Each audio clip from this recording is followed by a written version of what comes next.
sempre olhando para cá. Boa tarde, você que nos acompanha aqui pelo Facebook PT na Câmara e pelo Facebook do deputado Helder Salomão e do deputado José Neto.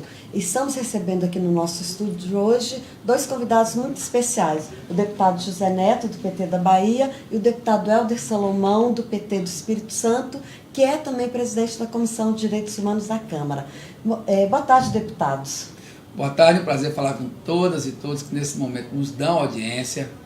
Só daqui, Helder, que agora há pouco estava dizendo que a muqueca de peixe de lá do Espírito Santo é melhor do que a nossa. Eu gosto das duas. Ele não sabe de nada. Vou mandar meus peregrinos conversar com ele. Olha, eu estava falando, Vânia, com o Zé Neto o seguinte: se quer chamar Nelson Pellegrino para briga, é falar que a muqueca capixaba é melhor do que a muqueca baiana. Na verdade, a muqueca baiana é muito boa, mas eu como capixaba, tenho que dizer que a nossa muqueca, né, é melhor do que a muqueca baiana. Embora nós, capixabas e baianos, temos uma integração extraordinária. É um prazer estar com você, com o deputado Zé Neto e com aqueles que nos acompanham nessa transmissão ao vivo.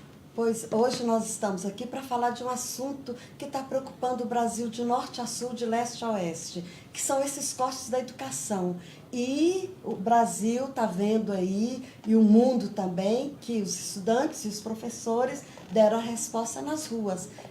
Já passa de 1 milhão o número de pessoas, segundo a imprensa já está noticiando, em pelo menos 150 cidades brasileiras e em todos os estados. A Avenida Paulista está lotada agora de estudantes e de deputados. Gostaria de começar com cada um, começar pelo deputado José Neto, que já teve manifestação na Bahia antes de hoje. Como é que o senhor está vendo esse desatino do governo e do ministro, que inclusive está nesse momento aqui na Câmara, veio para explicar os cortes e não falou nada, ficou mostrando o Plano Nacional de Educação, em vez de dar uma explicação para você, estudante, para você, professor, por que tirar 30% do orçamento da educação? Olha, na Bahia vai mais de 311 milhões os cortes nas universidades, nos institutos. Olha que ainda tem outros cômputos, que não são só as universidades e institutos. Eles estão cortando atenção básica, estão cortando nos hospitais universitários, estão cortando em todos os âmbitos. Inclusive, até agora há pouco, nossa líder da oposição, Jandira, colocou no plenário uma coisa que parece inacreditável. Até da alfabetização de adultos, eles cortaram recursos. Então, é um corte brusco, é algo assim sem precedentes. Nós já vivemos dificuldades na educação em todos os governos, inclusive nos nossos. E a gente tinha um cuidado. Às vezes você segurava aqui, ajustava acolá, mas sempre no fim do ano a gente estava fazendo com que a educação tivesse mais recursos do que no ano anterior. E os investimentos foram ampliados. Inclusive o Lula tinha o pré-sal, nós tínhamos o pré-sal, mas o Lula sempre colocava isso como a grande bola da vez para fazermos com que 75% dos royalties do petróleo fosse para a educação, 25% para a saúde. Seria, eu diria, a grande salvação para que tivéssemos ainda mais recursos. Não há nenhum caminho, não há solução, não há saída sem a educação. É difícil, não é fácil a situação que nós estamos vivendo. Na Bahia, por exemplo, a gente conseguiu ampliar recursos para a educação. Hoje nós temos lá, graças a Deus, é um caminho que a gente evoluiu. Nós estamos entre os 13 estados do Brasil que mais investem em universidades. Olha que lá tem uma crise. E temos que enfrentar com tranquilidade e saber que o caminho vai ser sempre do diálogo. Mas nunca cortar recursos, nunca fazer o que eles estão fazendo. Então esse é um momento difícil, mas hoje o Brasil deu a resposta. Pois é, os internautas que nos acompanham já estão aí colocando a hashtag Tsunami da Educação, é o povo na rua querendo garantir o ensino público de qualidade. Só para não responder o que você falou, na Bahia ainda vai ter Salvador, vai ter muita coisa que acontecer em Salvador ainda hoje. Feira de Santana de manhã foi uma manifestação grande em várias cidades, inclusive agora há pouco eu conversei com o Marcelo Nilo, ele me disse que nas cidades pequenas, na Nagé, deu mais de 1.000 pessoas na rua, imagina. Então, há uma demonstração grande. Primeiro que você fica numa certa letargia, numa paralisação, numa descrença, porque eles trabalharam bem. Isso a gente tem que admitir, concorda? Eles trabalharam bem, eles desqualificaram a classe política, que trabalharam o Usaram tempo todo muita fake news. destruindo com fake news as organizações sociais, todas, desde o sindicato das associações, agora indo para o Sistema S, indo para as representações de categorias profissionais. Eles criaram um ambiente de uma certa desmobilização por parte das massas. Só que tudo isso tem um limite e tem um basta. Eu acho que hoje foi o da educação, eu acho que haverá uma unidade que vai crescer muito mais nos próximos dias com a discussão sobre a Previdência.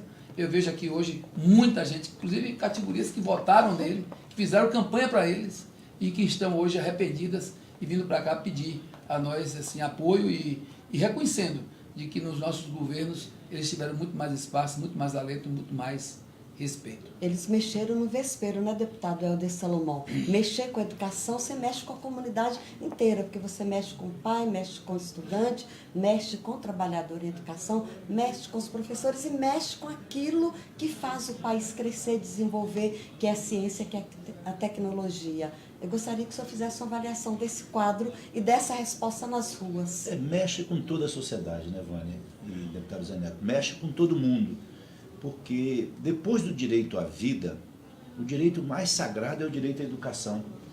Um país, uma nação que não olha para a educação com cuidado, com zelo, com respeito e que não incentiva os jovens, que não cria ambiente educacional para nós desenvolvermos pesquisa, ciência, tecnologia, novas tecnologias, é um país que está fadado ao fracasso.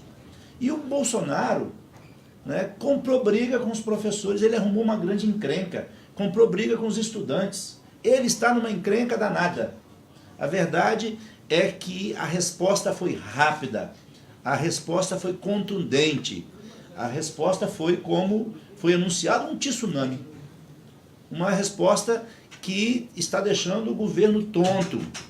Ele não sabe, né, e se sabe, está arrependido do que fez. E nós precisamos continuar firmes porque, além dos cortes nas universidades públicas, nos institutos federais, na educação básica, este governo quer, né, evitar que as escolas desenvolvam o diálogo e a participação dos estudantes para que eles tenham opinião própria, tenham um senso crítico, tenham um pensamento crítico. Por isso que ele também anunciou a redução de recursos nas faculdades de filosofia e sociologia. Foi por isso que, quando aconteceu o golpe, o Temer fez a reforma do ensino médio e propôs, né, aprovaram praticamente a exclusão de sociologia, filosofia, artes e educação física. Eles querem, né, jovens que pensem dentro do quadrado, e a nossa juventude mostrou que está atenta e que não adianta querer colocar a educação, tirar do professor a liberdade de cátedra, tirar da educação o espaço de debate, porque a resposta veio e veio de uma maneira muito robusta, muito vigorosa. Eu creio que o que aconteceu hoje no Brasil, né, no Espírito Santo não foi diferente. No Espírito Santo nós tivemos... Está dizendo aqui que Vitória está lotada. Erundina Teixeira Carneiro está avisando aqui que está lotada. Salvador está como, gente? Mostra aí o panorama de Salvador. Em Vitória, inclusive, também mandem fotos aí, mandem informações. Estava olhando aqui agora. Tem gente de todo o Brasil envolvido nesses atos. Aqui em Brasília, né, Zé Neto, foi maravilhoso o ato.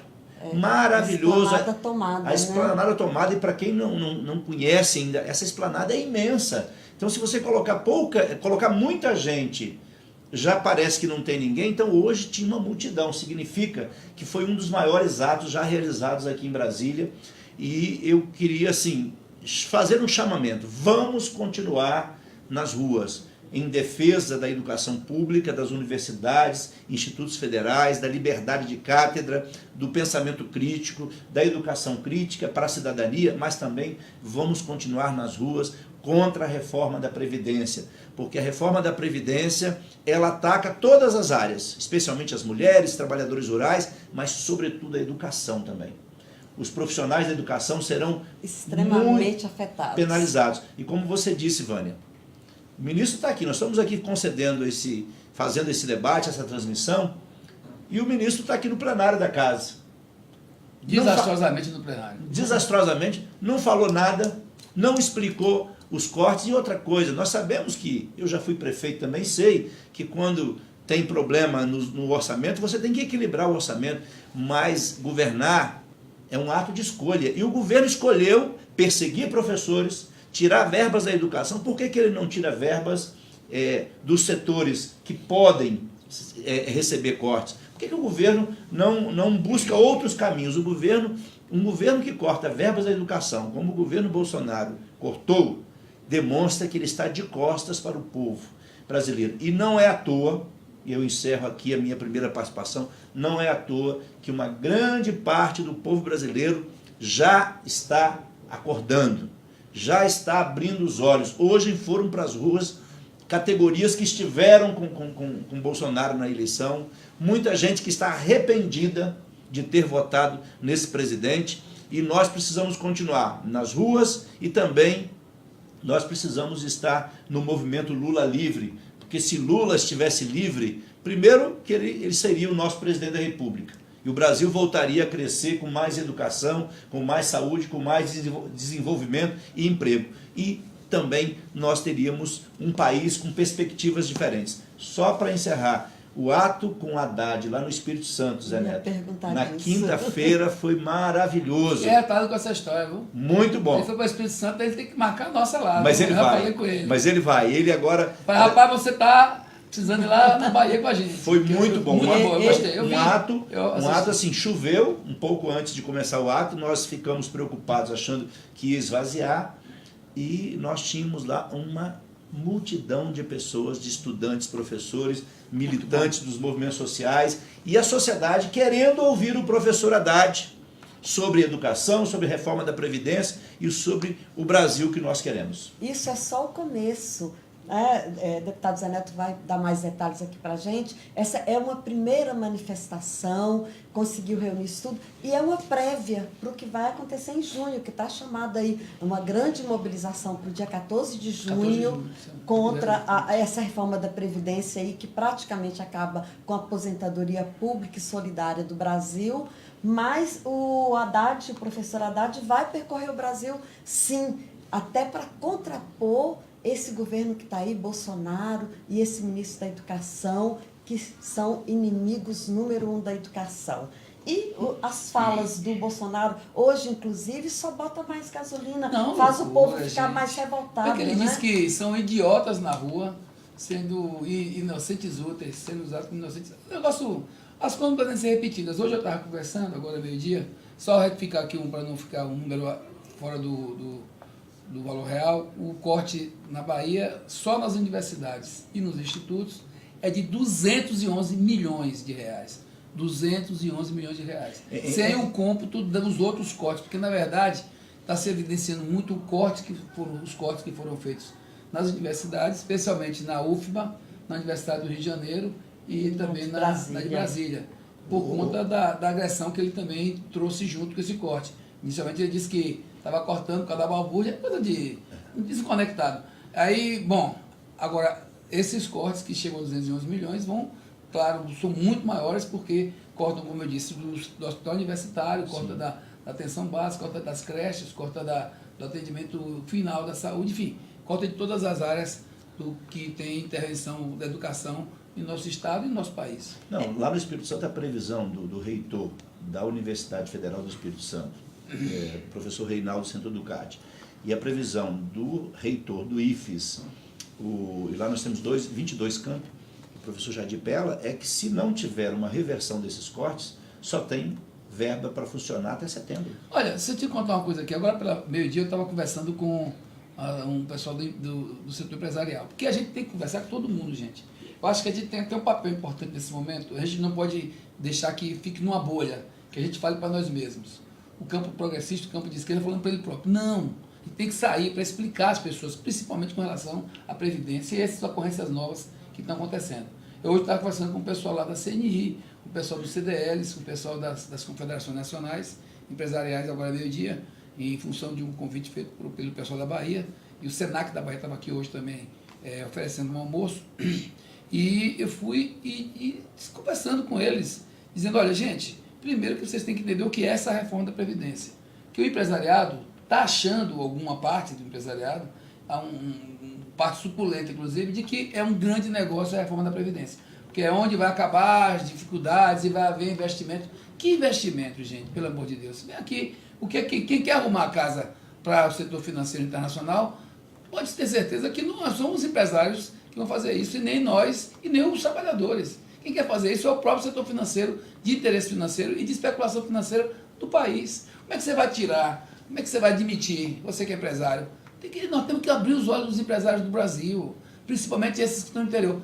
Vai sair, tem 1,2 trilhões, mais ou menos, 1 trilhão e quase 1,2. Vamos lá, 1,2 trilhão. 86% desses 1,2 trilhões de reais, sabe de onde é que vem? Do regime geral, dos trabalhadores que, na grande maioria, ganham até 4 salários mínimos, e de onde? E do BPC, que é o benefício continuado. Gente, isso aí é a parte mais suculenta que tem na nossa economia. Você quer ver uma coisa? Vou dar aqui um dado.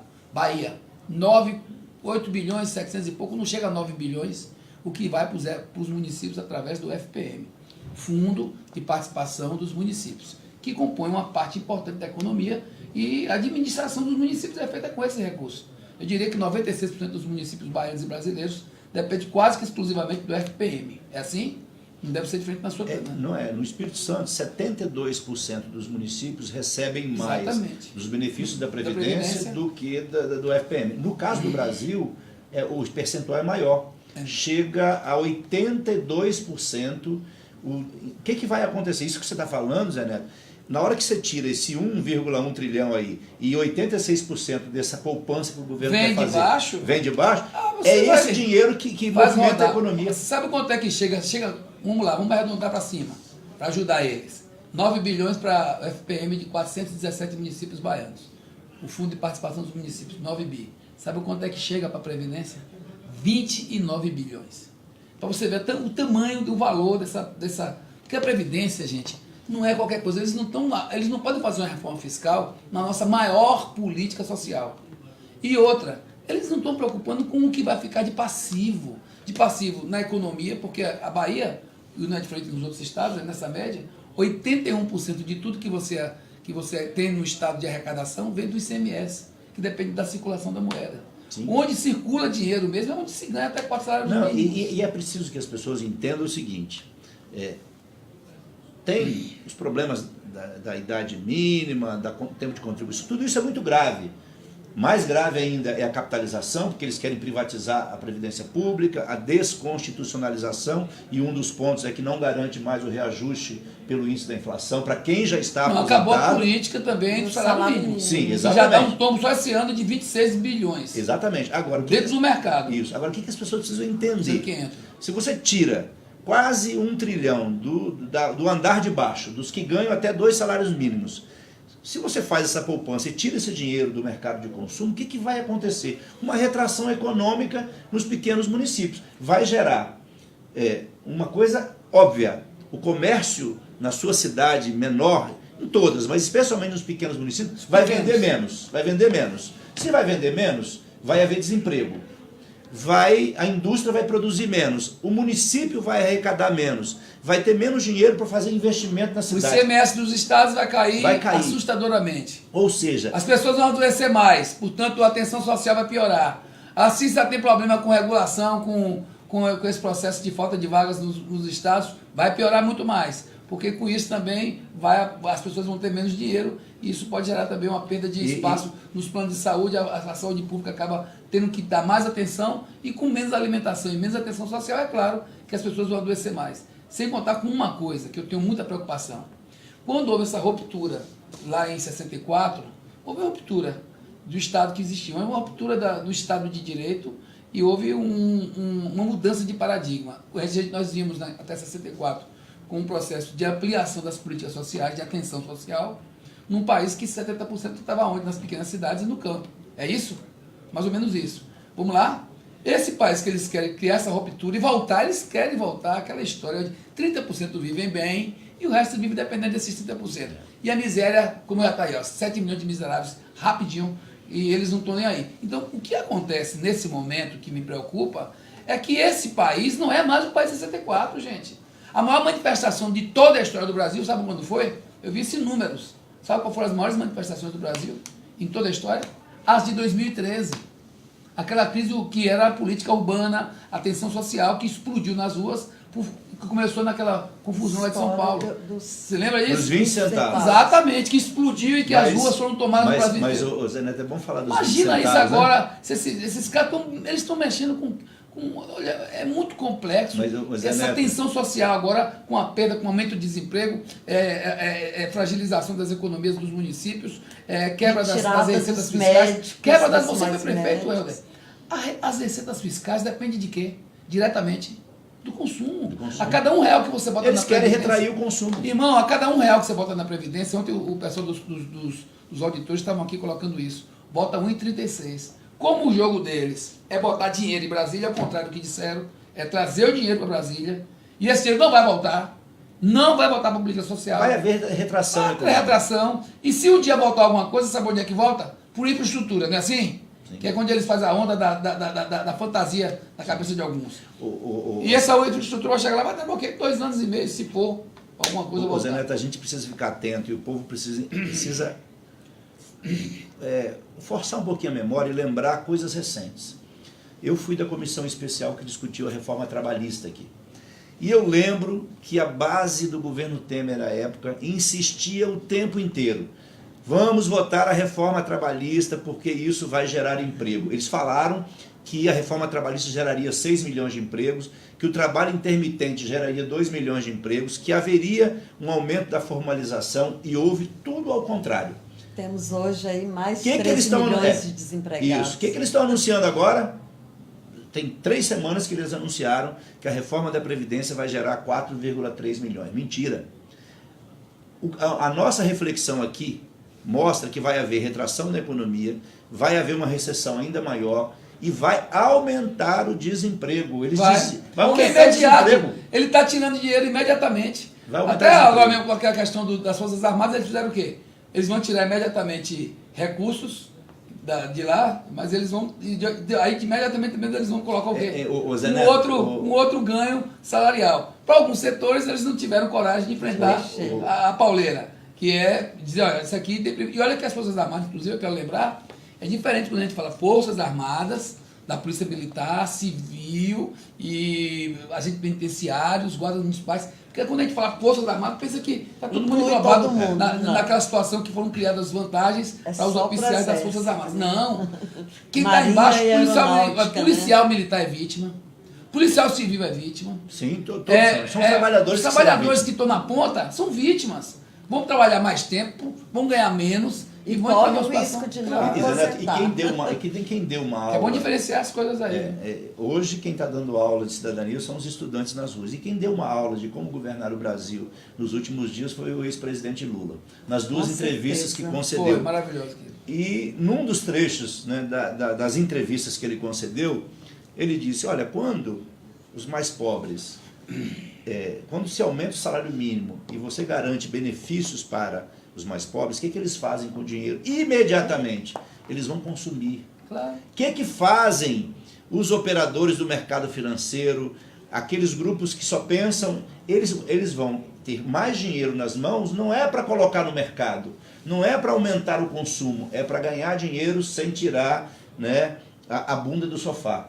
Desculpa aqui a expressão. Eles ganham dinheiro nas bolsas de valores, ganham dinheiro nas aplicações. E vão gastar lá fora. E só lembrando que Isso que você está falando, eu falei meio-dia. Disse, olha, gente, vocês que defendem o capital nacional, precisam entender quem defende o capital nacional e quem não defende. Porque nós do PT, nós daqui das esquerdas, nós somos defensores do capital nacional. Ninguém é contra a produtividade, não. Ao contrário, nós somos a favor. Mas me parece que alguns estão indo no engodo e não estão entendendo que o jogo está sendo montado. Um me disse hoje uma coisa que eu achei incrível, não vou dizer o nome dele, até para não expor. Ele me disse, Neto, a luz está acendendo agora. E um grande empresário me disse, o que está acontecendo é que querem criar um grande mercado persa, onde eles são donos, onde eles vão ser os donos, sabe de quê? Dos prédios e da produção lá consignada do povo brasileiro. E outra coisa importante, antes de voltar aqui para a Vânia, nós estamos atropelando a Vânia aqui, mas olha só, Vânia, O interessante, a gente percebeu o seguinte, o que está dando errado no mundo em relação à reforma da Previdência e outras medidas eles querem trazer para cá. A capitalização, por exemplo, não deu certo no Chile, onde 90% dos idosos ganham menos de um salário mínimo. A Polônia já voltou atrás, Turquia voltou atrás, Argentina. Então eles querem trazer o que não deu certo. E olha, essa coisa é muito séria, porque uma revista especializada do mercado financeiro disse que, se aprovado o regime de capitalização, de imediato os bancos terão 388 bilhões para gerirem. Alguém acredita que esses 388 vai voltar para o mercado de consumo do Brasil? Não vai gerar emprego. Não vai gerar um emprego. E nem volta para quem vai pagar. Vânia, alguém vai dar emprego. Nessa crise toda aí, os empresários sem ter onde apelar para se desenvolver, desesperados. Aí alguém vai procurar emprego lá. Aí tem dois candidatos no final das contas. Um quer a previdência pública, o outro quer a previdência capitalizada. Quem é que vai ser empregado? Quem é que vai receber a vaga de emprego? A resposta está na sua pergunta. Porque a capitalizada, óbvio, só quem paga é o trabalhador. A outra, porque veja bem, gente, quer dizer, a previdência está ruim. Então vamos salvar a previdência, que esse seria o caminho. Porque tem dificuldade na previdência. Nós enfrentamos 2 vezes. Enfrentamos com o Lula e não mexemos no regime geral. Enfrentamos com o Dilma, criamos as regras de 85, 95, porque aquilo ali, alguns não gostaram, mas era o caminho, porque as pessoas aumentaram a idade e isso é realidade. E a gente não quer aqui estrangular um contexto que é um contexto solidário. A previdência tem que ser solidária, tem que ter o empregador, tem que ter o empregado, tem que ter o Estado garantindo com investimento importante, porque esse investimento é de distribuição de renda, é de política social, é de garantia de condições de vida para as pessoas. Aí, de repente, a gente enfrentou a dificuldade. Nos estados nós temos dificuldade, a Bahia enfrentou também a dificuldade da previdência. Agora, daí a você dizer, estamos com dificuldade, mas vamos criar uma outra capitalizada, que vai ser a parte. Só você, trabalhador, então, vai pagar. A minha confissão deles, de que não estão nem aí para a Previdência, não conhecem, não querem conhecer, não pouco se lixando para a economia dos nossos municípios, nossas economias regionais, a economia de base do Brasil. Para mim a confissão é essa. Sabe que eles estão confessando? Vamos enfrentar eles com vigor, porque essa capitalização é a confissão de que previdência não é o que eles estão querendo salvar. Porque se fosse, eles não iam criar uma outra previdência capitalizada com dinheiro ir para o banco e fragilizando a previdência pública que precisa do recurso. Na verdade, é um ajuste fiscal disfarçado de reforma da previdência. Ou seja, o governo olha com carinho para os bancos mais ricos e ataca os direitos conquistados pelos mais pobres. Por isso, todos nas ruas. Dia 14 de junho vai ser uma grande greve geral, talvez uma das maiores greves gerais de todos os tempos no nosso país. Aqui várias pessoas nos acompanhando, infelizmente o tempo é pouco, a gente poderia ficar aqui a tarde toda, porque assunto tem e competência e conhecimento, a gente tem aqui os deputados para poder dissecar esses assuntos. Olha, só uma coisa para não perder de vista aqui rapidinho. A Mari está falando aqui, acordamos, está diante disso. O Brasil está acordando através dessa mobilização. É importantíssimo esses debates que a gente faz aqui, para vocês compreenderem o que de fato está acontecendo no país e para as ruas reforçar e lutar. E aqui o Edi Barros fala, Lula livre para ensinar esse ministro da Economia, porque o Lula incluiu o pobre, incluiu o estudante, incluiu todo mundo no orçamento. Uma frase que o Lula disse, a melhor forma de equilibrar a previdência é gerar empregos. Claro, foi assim que a gente conseguiu enfrentar 14 anos de governo sem nenhuma dificuldade no regime geral. Olha, quando a turma de lá disse, porque só faz reclamar, gente, diga assim, querem mexer para valer? Vamos fazer o seguinte, vamos mexer na reforma tributária, que a gente até tem que fazer aqui, botar a mão palmatória, o Centrão não deixava mexer. Mas já que eles têm aí, quando querem mexer, a gente topa. Vamos mexer na reforma tributária, vamos avançar. Vamos fazer o seguinte, vamos pegar lá e avançar também no contexto de facilitar e viabilizar que essas cobranças de fazendárias, de dívidas públicas do INSS, da Previdência como um todo, que para o setor público sejam dívidas cobradas com executividade maior, ou seja, mais simplificado o processo de cobrança, mais rápido, mais direto. Vamos fazer com que eles vamos fazer o seguinte, vamos criar taxação de previdência em cima dos investimentos que estão sendo feitos no mercado financeiro, como no mundo todo é. O mundo todo que tem dinheiro em banco paga imposto, aqui não se paga. Vamos fazer o seguinte, vamos mexer nos altíssimos salários que estão aí, vamos mexer para valer. E vamos fazer cumprir a Constituição, porque tem gente dizendo assim, é direito adquirido, é isso, aquilo outro. Mas tem gente na máquina pública, infelizmente, ganhando mais de 100 mil reais, quando o teto é 39. Então vamos começar a pensar o Brasil para valer? Então vamos enfrentar. E o Centrão tem uma grande responsabilidade aí, muito grande, porque foi o Centrão que foi o fiel da balança para derrubar a Dilma, foi o Centrão que foi o fiel da balança para derrubar o Collor, o Centrão agora é o fiel da balança foi o fiel da balança no segundo turno para eleger o que está aí. E agora o Centrão também, vamos chamar, você que está me ouvindo aí no Brasil inteiro, chamar o deputado que não é do PT, que não é da esquerda, para começar a discutir com ele qual é a tua responsabilidade com o Brasil que nós queremos e o Brasil que nós estamos vivendo. Então acho que é isso, proposição temos demais, agora é preciso esclarecer as pessoas que o que está sendo posto aí não é uma reforma da Previdência, é a destruição da nossa Previdência, da nossa atenção social, dilapidando de forma cruel, forma assim absurdamente cruel, as economias dos nossos municípios, a rede fiscal que há entre município, Estado e União, e deixando com certeza um rastro aí que, se acontecer, se Deus quiser, nós vamos barrar isso aqui, se acontecer vai deixar um rastro, eu diria, inigualável na história do nosso país, com pobreza, miséria, desemprego, violência e por aí vai. Porque violência, ninguém se engane, se isso acontecer, se já havia tensão nos centros urbanos, imagine quando esse desemprego aumentar, essa pobreza aumentar, essa disfunção social aumentar.